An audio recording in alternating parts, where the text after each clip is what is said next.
여러분은 혹시 이런 경험 해보신 적 있으신가요? 아침에 눈을 떴는데 딱히 뭐가 잘못된 건 아닌데 마음 한구석이 텅 빈 것 같은 느낌. 가족도 있고 직장도 있고 건강도 괜찮은데 왜인지 모를 공허함이 가슴을 짓누르는 그런 순간 말이에요. 냉장고는 가득 차 있는데 배가 고픈 것처럼 무언가가 채워지지 않는 이상한 감각. 많은 분들이 이런 느낌을 혼자만의 문제라고 생각하고 숨기곤 합니다. 내가 뭔가 잘못된 건가, 감사할 줄 모르는 건가 하고 자책하면서요. 하지만 심리학의 거장칼 융은 이 공허함을 전혀 다르게 봤습니다. 그는 이것을 문제가 아니라 신호로 본 거예요. 무엇의 신호일까요? 바로 당신의 영혼이 보내는 메시지입니다. 당신의 가장 깊은 곳에 있는 진정한 자아가 지금 당신이 살고 있는 삶이 진짜 당신의 삶이 아니라고 말하고 있는 겁니다. 마치 내비게이션이 잘못된 길로 가고 있다고 알려주듯이 당신의 내면이 경고음을 울리고 있는 거예요. 융은 평생을 인간의 내면 세계를 탐구하며 놀라운 사실을 발견했습니다. 우리가 느끼는 공허함은 단순히 무언가가 부족해서가 아니라 우리가 진짜 자신을 잃어버렸기 때문이라는 것을요. 그리고 이 공허함이야말로 당신을 진정한 자기 자신으로 돌아가게 만드는 가장 강력한 안내자가 될 수 있다고 했습니다. 오늘 이 시간 우리는 함께 그 비밀스러운 신호의 의미를 풀어보려고 합니다. 융은 인간의 마음을 얕은 바다와 같다고 표현한 적이 있습니다. 우리가 의식하는 부분, 즉 생각하고 계획하고 판단하는 그 부분은 수면 위에 떠 있는 작은 섬과 같아요. 하지만 수면 아래에는 엄청나게 광활한 세계가 펼쳐져 있습니다. 그것이 바로 무의식의 세계입니다. 융은 이 무의식 속에 우리의 진정한 자아가 숨어 있다고 믿었어요. 그런데 문제는 우리가 살아가면서 점점 그 깊은 곳과 단절된다는 겁니다. 어떻게 그렇게 되는 걸까요? 융은 페르소나라는 개념을 이야기했습니다. 페르소나는 원래 고대 그리스 연극에서 배우들이 쓰던 가면을 뜻하는 말이에요. 우리는 세상을 살아가면서 수많은 가면을 쓰게 됩니다. 직장에서의 가면, 가족 앞에서의 가면, 친구들 사이에서의 가면, 좋은 엄마, 성실한 직장인, 효도하는 자식, 든든한 가장. 이런 역할들을 하다 보면 어느새 진짜 나는 어디론가 사라지고 가면만 남게 되는 거예요. 처음에는 이 가면들이 필요해 보입니다. 사회생활을 하려면 어느 정도 역할에 맞춰 행동해야 하니까요. 문제는 이 가면을 너무 오래 쓰고 있다 보면 가면이 얼굴에 달라붙어서 떼어낼 수 없게 된다는 겁니다. 아침에 일어나서 거울을 봐도 가면 쓴 내 모습만 보이는 거예요. 진짜 내 얼굴이 어땠는지조차 기억나지 않을 정도로요. 어떤 분은 20살 때부터 모범생으로 살았을 겁니다. 부모님이 원하는 대학에 가고 안정적인 직장을 잡고 적당한 나이에 결혼하고 모든 게 계획대로 흘러갔죠. 남들이 보기엔 완벽한 삶입니다. 하지만 어느 날 문득 이게 정말 내가 원했던 삶인가 하는 의문이 듭니다. 내가 진짜 좋아하는 게 뭔지, 내가 하고 싶었던 게 뭔지조차 모르겠는 거예요. 그 공허함의 정체가 바로 이겁니다. 당신이 당신의 삶을 살지 못하고 있다는 영혼의 외침인 거죠. 융은 이것을 자기 실현의 과정에서 겪는 중요한 전환점으로 봤습니다. 자기 실현이라는 말이 좀 어렵게 들릴 수도 있는데 쉽게 말하면 진짜 나를 찾아가는 여정이에요. 태어날 때부터 우리 안에 있던 고유한 씨앗이 꽃을 피우는 과정이라고 할 수 있죠. 그런데 대부분의 사람들은 이 씨앗에 물을 주지 않고 남들이 준 씨앗을 심으려고 합니다. 그러니 아무리 애써도 꽃이 필 리가 없는 거예요. 융기 특히 강조한 것 중 하나가 그림자와의 만남입니다. 그림자는 우리가 인정하기 싫어서 무의식 속 깊이 밀어넣은 자신의 일부예요. 어릴 때부터 우리는 착한 아이가 되라는 말을 들으며 자랐습니다. 화내면 안 돼. 욕심 부리면 안 돼. 질투하면 안 돼. 그래서 우리는 그런 감정들을 억누르고 감춥니다. 하지만 감춰진다고 사라지는 게 아니에요. 그것들은 무의식 속에서 점점 커지면서 그림자가 됩니다. 재미있는 건 우리가 다른 사람에게서 유독 못 참겠다고 느끼는 부분이 바로 우리 자신의 그림자일 때가 많다는 겁니다. 어떤 사람의 이기적인 모습이 참을 수 없이 싫다면 사실은 내 안에도 억눌린 이기심이 있다는 거예요. 누군가의 게으름이 신경 쓰인다면 내 안에도 쉬고 싶은 마음이 있는데 그걸 인정하지 못하고 있는 거죠. 그림자는 이렇게 다른 사람을 통해 우리에게 모습을 드러냅니다.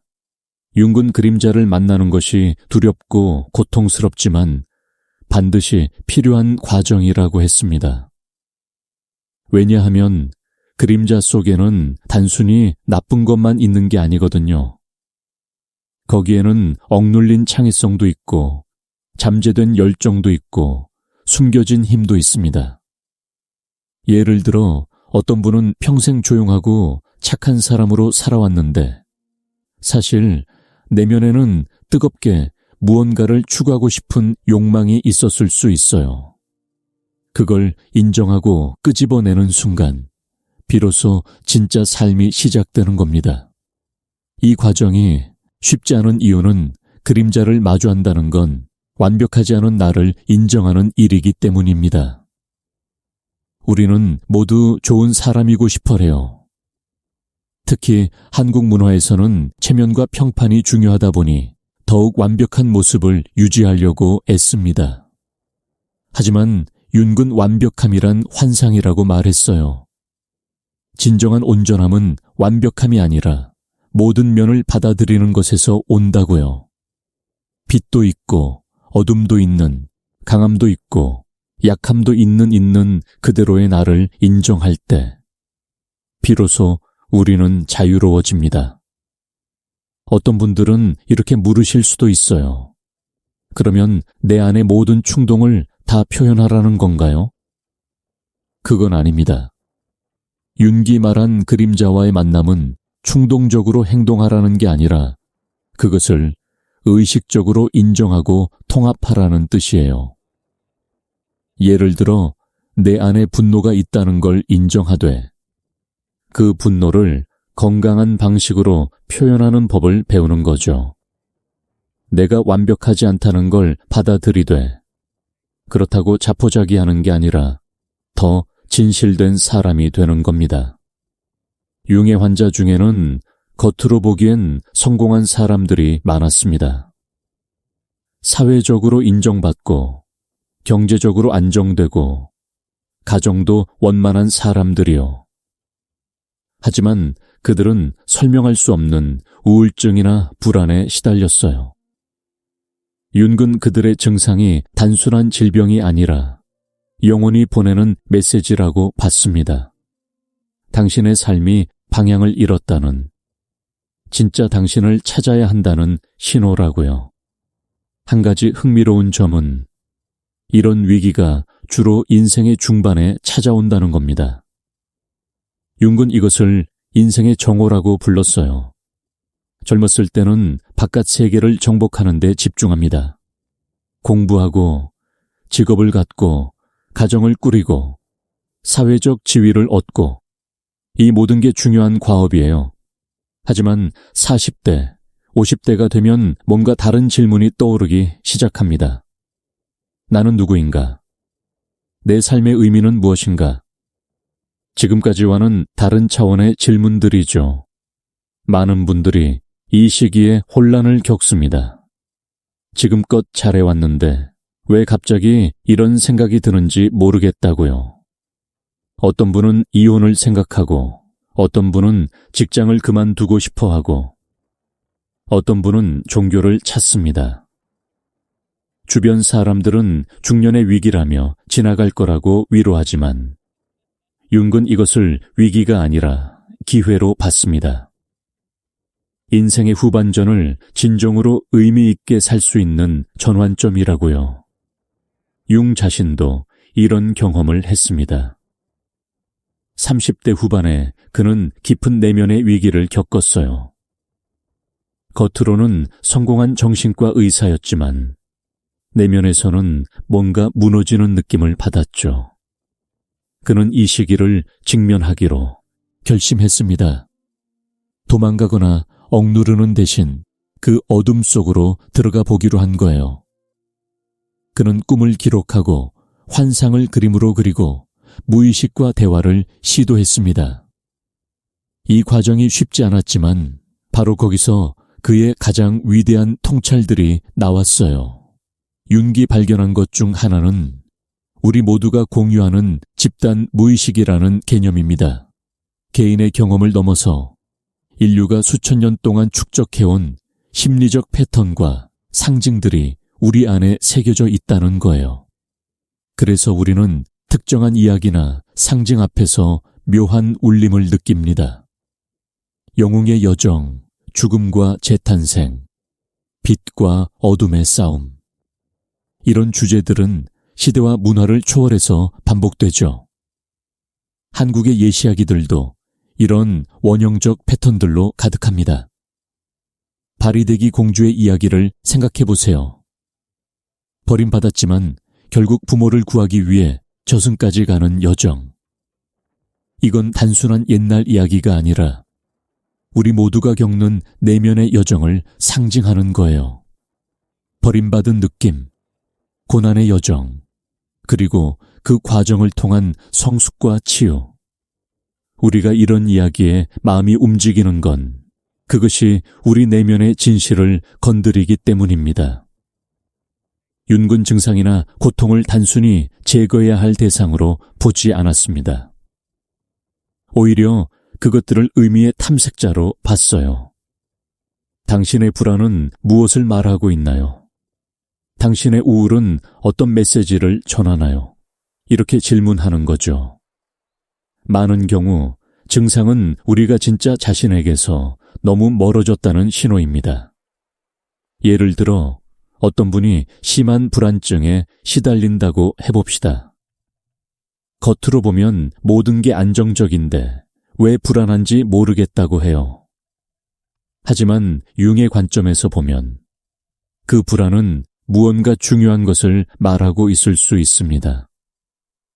어쩌면 지금 하고 있는 일이 진짜 하고 싶은 일이 아니라는 신호일 수도 있고, 억눌러왔던 감정이나 욕구가 표출되려는 신호일 수도 있어요.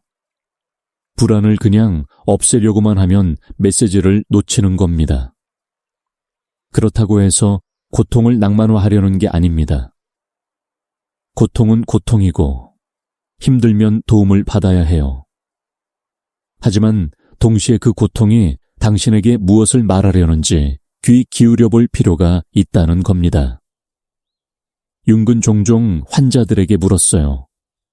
당신의 증상이 만약 말을 할 수 있다면 뭐라고 할 것 같나요?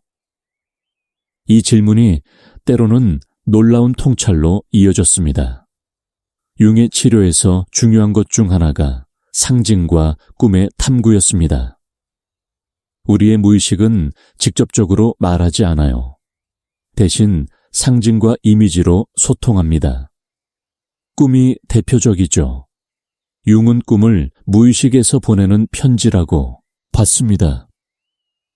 거기에는 우리가 의식적으로 보지 못하는 것들, 인정하지 못하는 것들이 상징적으로 나타난다고요. 어떤 분이 반복해서 같은 꿈을 꾼다면 그건 무의식이 정말로 주목해 달라고 하는 메시지일 수 있습니다. 융근 환자들에게 꿈을 기록하고 그림으로 그려보라고 권했어요. 머리로 분석하는 것도 중요하지만 때로는 손으로 그리고 느끼면서 더 깊은 의미가 드러나기도 하니까요. 이런 작업을 통해 사람들은 자신도 몰랐던 내면의 목소리를 듣게 됩니다. 융기 말하는 자기 실현의 여정에는 또 다른 중요한 측면이 있습니다. 바로 의미의 발견이에요. 프로이트는 인간을 쾌락을 추구하는 존재로 봤지만 융은 인간을 의미를 추구하는 존재로 봤습니다. 우리는 단지 편안하고 즐거운 것만 원하는 게 아니라 우리 삶이 무언가 더 큰 것의 일부라고 느끼고 싶어 해요. 그래서 아무리 물질적으로 풍요로워도 의미가 없으면 공허함을 느낍니다. 반대로 힘든 상황에서도 의미를 발견하면 견딜 수 있는 힘이 생겨요. 빅터 프랭클이 강제 수용소에서도 의미를 찾았던 것처럼요. 융은 의미를 찾는 것이 인간의 가장 근본적인 욕구라고 봤습니다. 그렇다면 의미는 어디서 찾을 수 있을까요? 융은 의미가 외부에서 주어지는 게 아니라 내면에서 발견되는 것이라고 했어요. 다른 사람이 정해준 의미, 사회가 강요하는 의미가 아니라 진정으로 내 가슴이 뛰게 만드는 그 무언가를 찾아야 한다는 겁니다. 어떤 이에게는 예술일 수 있고, 어떤 이에게는 사람들을 돕는 일일 수 있고, 어떤 이에게는 자연과의 교감일 수도 있어요. 중요한 건 남과 비교하지 않는 거예요. 누구는 대단한 일을 하는 것 같고 나는 보잘것없어 보일 수 있습니다. 하지만 융의 관점에서 보면 각자의 여정은 고유합니다. 당신만의 씨앗을 피우는 것, 그것이 바로 당신의 의미예요.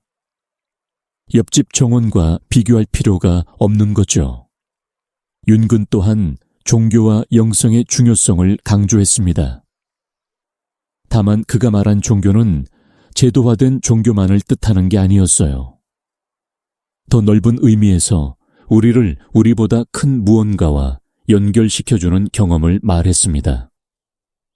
자연 속에서 느끼는 경외감, 예술 작품 앞에서 느끼는 전율, 깊은 명상 속에서 만나는 고요함. 이런 것들이 다 영성적 경험이에요. 현대 사회는 점점 더 물질적이고 합리적이 되어가면서 이런 영성적 차원을 잃어버렸습니다. 융은 이것이 현대인이 겪는 많은 문제의 근원이라고 봤어요. 우리는 효율성과 생산성만 추구하다가 정작 우리를 살아있게 만드는 그 신비로운 무언가를 놓쳐버린 거죠. 그래서 모든 걸 가졌는데도 공허한 겁니다. 융이 제시한 해결책은 다시 그 신비와 연결되는 거예요. 그게 꼭 특정 종교를 믿는 것일 필요는 없습니다. 중요한 건 당신의 내면 깊은 곳과 연결되는 시간을 갖는 거예요. 조용히 앉아서 내면의 목소리를 듣는 시간, 자연 속을 걸으며 더 큰 질서를 느끼는 시간, 창조적인 활동을 통해 무의식과 대화하는 시간. 이런 시간들이 우리를 다시 온전하게 만들어줍니다. 많은 분들이 바쁘다는 이유로 이런 시간을 갖지 못합니다. 하지만 융은 이것이야말로 가장 중요한 시간이라고 했어요. 외부 세계에서의 성공보다 내면 세계와의 연결이 더 중요하다고요. 왜냐하면 내면이 무너지면 외부의 성공도 아무 의미가 없어지니까요. 반대로 내면이 충만하면 외부 상황이 어떻든 중심을 잃지 않을 수 있습니다. 융의 환자 중에는 사회적으로 높은 지위에 있는 사람들이 많았는데 그들이 공통적으로 겪는 문제가 있었습니다. 바로 자신의 진짜 모습을 드러낼 곳이 없다는 거예요.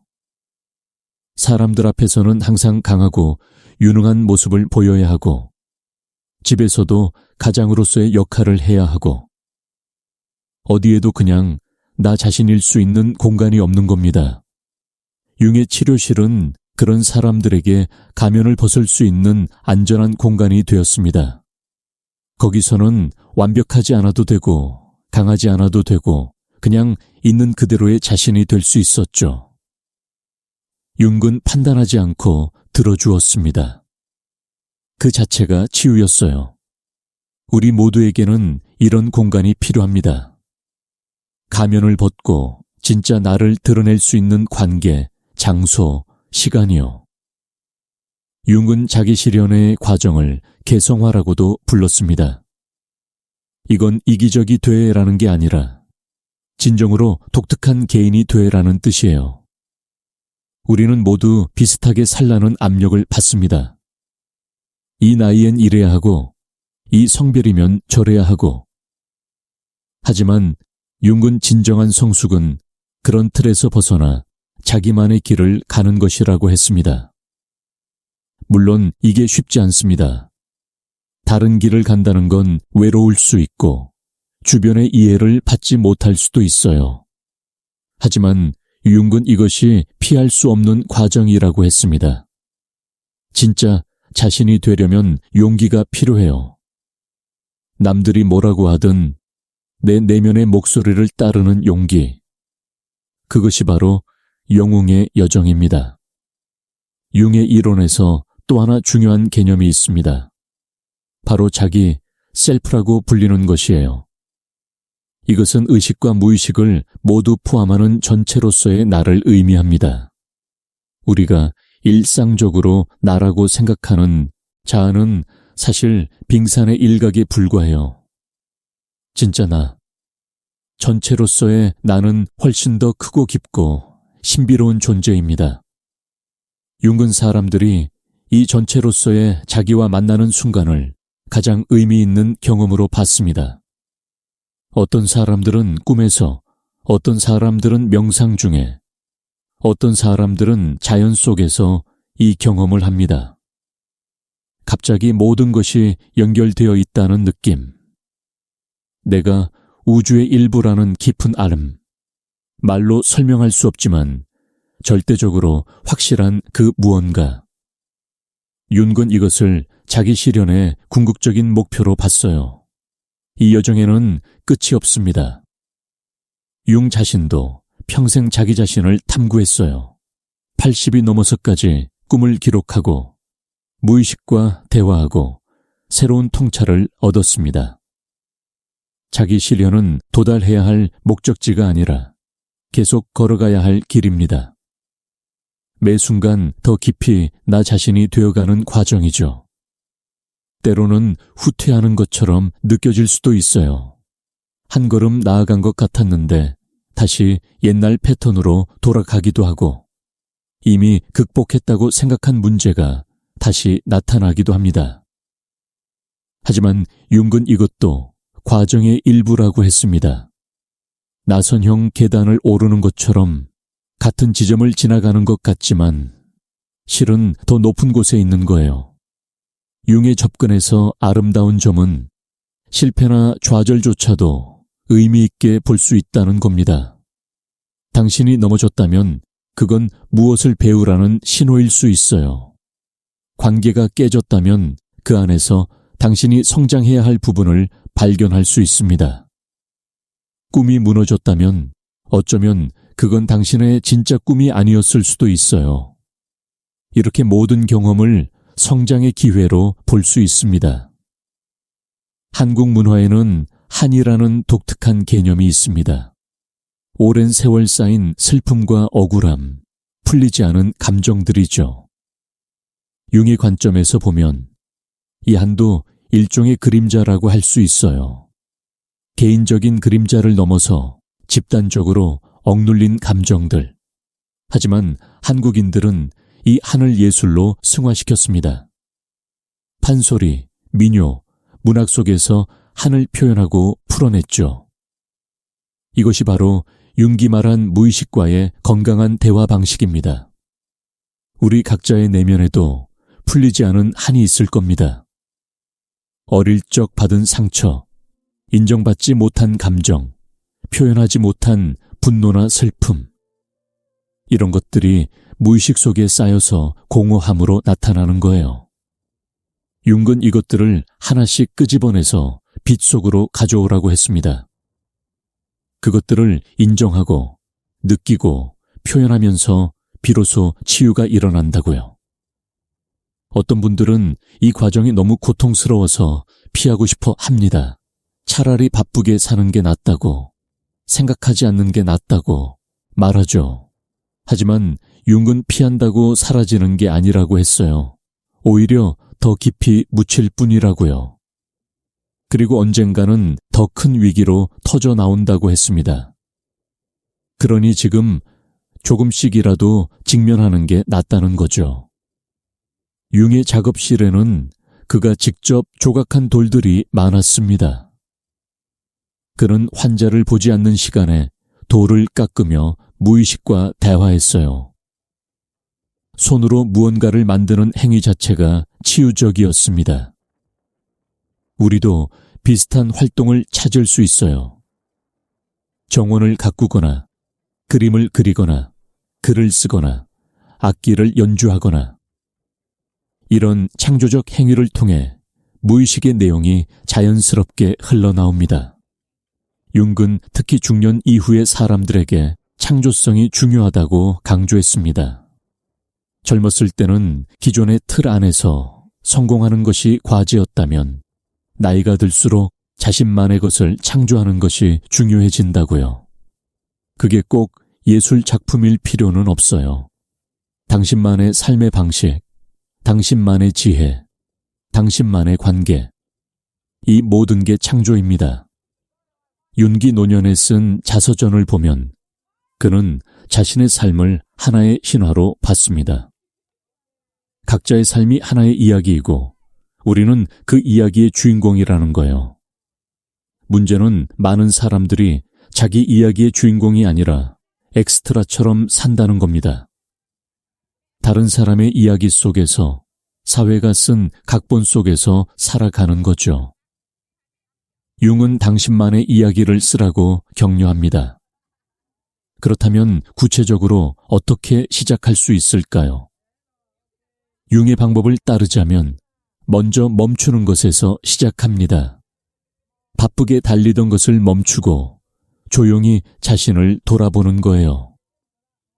하루 중 10분이라도 좋으니 아무것도 하지 않고 그냥 존재하는 시간을 가지세요. 처음엔 불편할 겁니다. 온갖 생각이 떠오르고 불안해질 수도 있어요. 하지만 그 불편함을 견디면 점점 더 깊은 곳의 목소리가 들리기 시작합니다. 꿈을 기록하는 것도 좋은 방법입니다. 침대 옆에 노트를 두고 아침에 눈 뜨자마자 꿈을 적으세요. 분석하려고 하지 말고 그냥 적기만 해도 됩니다. 시간이 지나면 패턴이 보이기 시작해요. 반복되는 이미지, 되풀이되는 주제들. 그것들이 당신의 무의식이 전하려는 메시지입니다. 자신에게 질문을 던지는 것도 중요합니다. 나는 정말 누구인가? 내가 진짜 원하는 게 뭔가? 어떤 순간에 내가 가장 살아있다고 느끼나? 이런 질문들에 솔직하게 답하려고 노력하세요. 처음엔 답이 안 나올 수도 있어요. 하지만 계속 질문하다 보면 어느 순간 명확한 알미 찾아옵니다. 융은 또한 적극적 상상이라는 기법을 사용했습니다. 이것은 깨어있는 상태에서 무의식과 대화하는 방법이에요. 편안히 앉아서 눈을 감고 마음속에 떠오르는 이미지를 그냥 관찰합니다. 억지로 만들려고 하지 말고 저절로 떠오르는 것을 따라가는 거예요. 때로는 놀라운 통찰이 이미지로 나타나기도 합니다. 무엇보다 중요한 건 정직함입니다. 자기 자신에게 정직해야 해요.